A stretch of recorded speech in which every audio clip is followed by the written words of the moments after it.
সৌন্দর্য সহ ভিডিও শুরু করা যাক।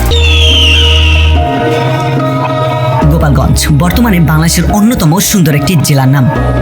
ব্রিটিশ রাজত্বের সময় এই অঞ্চল রাজগঞ্জ নামেও পরিচিত ছিল। গোপালগঞ্জ জেলাটি মাকিমপুরের জমিদার রানী রাসমণির দায়িত্বে ছিল। তিনি ছিলেন একজন জেলে কন্যা। তিনি একদিন এক ইংরেজ সাহেবের প্রাণ রক্ষা করেন, যার ফলে পরবর্তীতে তার পুরস্কার স্বরূপ ইংরেজরা তাকে সম্পূর্ণ মাকিমপুর অঞ্চলটি দিয়ে দেয়।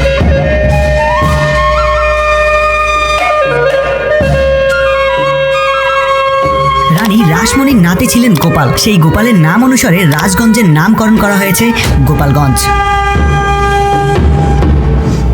গোপালগঞ্জ অঞ্চলটি একটি বিল অঞ্চল, কিন্তু এই বিলের মধ্যেও যে কত সৌন্দর্য ফুটে উঠেছে সেটি আপনি না দেখলে কখনোই বুঝতে পারবেন না।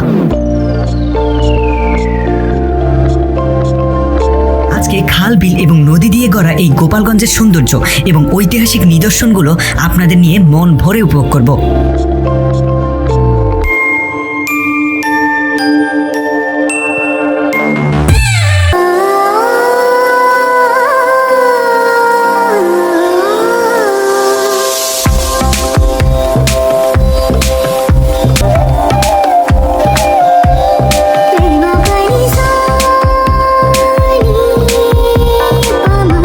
জমিদার বাড়িটি ভেঙে নতুনভাবে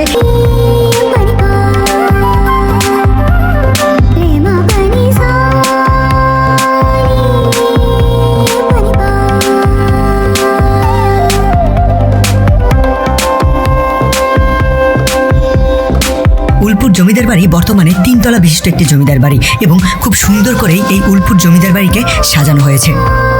এই জমিদার বাড়িতে রয়েছে খুব সুন্দর একটি ঝর্ণা।